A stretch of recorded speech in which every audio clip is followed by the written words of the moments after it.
жамандығын бетіне басқандай болып отырсын да, сондықтан ата-анаң қайтадан қарсы болып қалады ойламайсың ба? Ол өзін жаман болып көрсетеді. Мен соған жаным ашып сол жағынан көрсетпез. Себебі ата-ана мысалға ол дальше солай қыздарға ерегесіп сөйлесін. Сосын айтады ғой, ол басқа қыздарды сыйламайды, сені сыйлайды ма деп менің бетіме басады ғой сосын. Көріп тұрсыз ба, қыз баласы алыстан ойлап тұр. Баласы ханым, Ақерке. Баласы ханым, мен айта кетсем, қош келіпсің Ақерке. Мен керісінше ойлаймын, Ақеркенің бір ортаға шығарып отырған бұл әңгімесі дұрыс нәрсе ма деп ойлаймын. Бірақ Ақерке, енді мен саған айтатыным, бұл кісінің тек қана сол агрессия деген точкасына ғана ойланба, агрессия деген точкасын ғана жоюға тырыспа.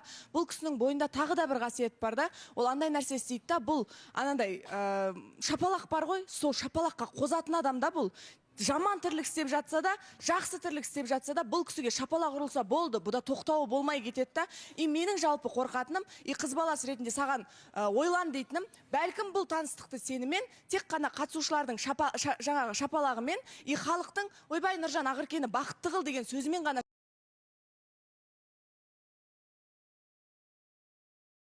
мүмкін.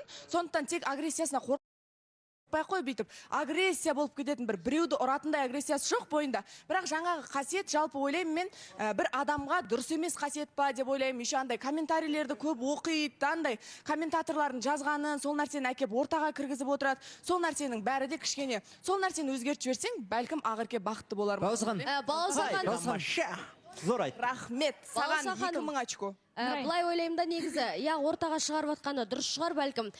Бір жақтан да былай ойлаймын да, енді біз білеміз, что Нұржан эмоцияға қатты берілетіні. Қыздар да сол нәрсеге допускать етіп, Нұржанның нервін шығарама деп ойлаймын да негізі. Білмеймін, Нұржан да әшінен, мысалы неге менің жанымда жүреді, либо тағы да Әсемнің жанында жүреді, басқа қыздардың жанында жүреді. Не үшін кеп, мысалы, Заринаға кеп боқтамайды деген нәрсе ғой. Қыздар ол нәрсеге мүмкін біз сол нәрселерге допускать етпейтін шығармыз деп те ойлаймын да. Кешегі мысалына ситуацияға келетін болсақ, Әйгерім өзінің андай мүмкін тілінен де тапқан шығар, что Нұржан жынданатындай.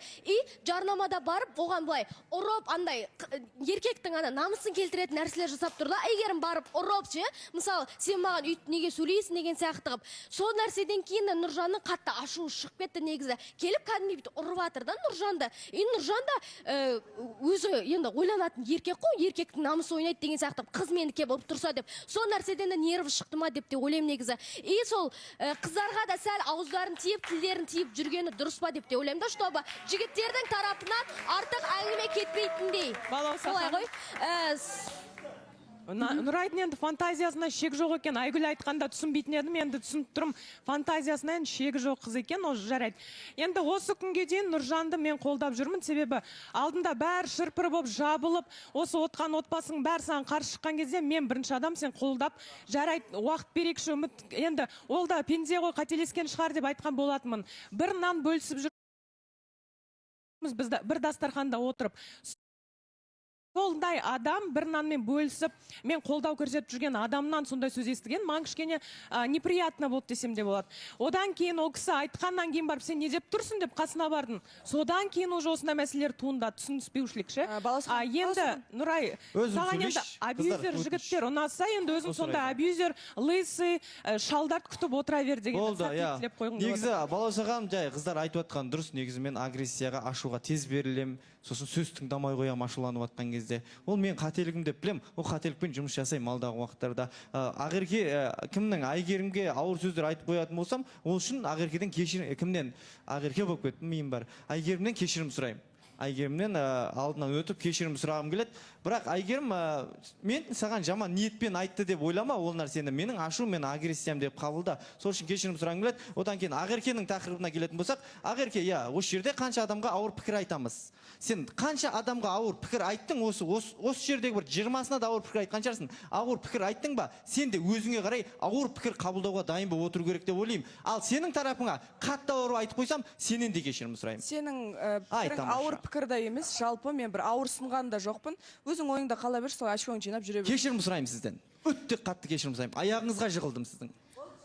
негізі бір өзі татуласу күні болған сияқты бүгін барлықтарыңыз бір-бірлеріңізден кешірім сұрап жатсыздар. Әйтеуір әркім өзінің қателігін түсінсе болды.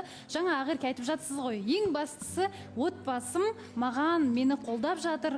Тек қана енді ары қарай Нұржанның әрекетіне байланысты, қадамдарына байланысты дегендей. Менің ойымша Нұржан, көп нәрсе сіздің қолыңызда, екеуіңіз тату болып жүрсеңіздер, сол дұрыс деп ойлаймын. Таныстық жалғасады ғой. Әрине, таныстық жалғасады. Жалғасады. Құрметті көрермен, біз сіздермен ертең қоштасамыз және ертең мәселе аяқталмай қалған осы жерде Ринат пен Жансаяның таныстығы не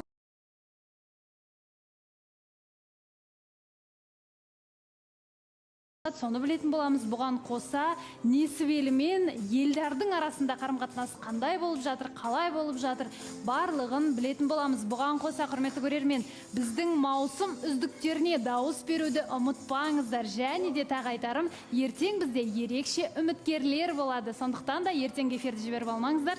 Сау болыңыздар, ертеңге дейін.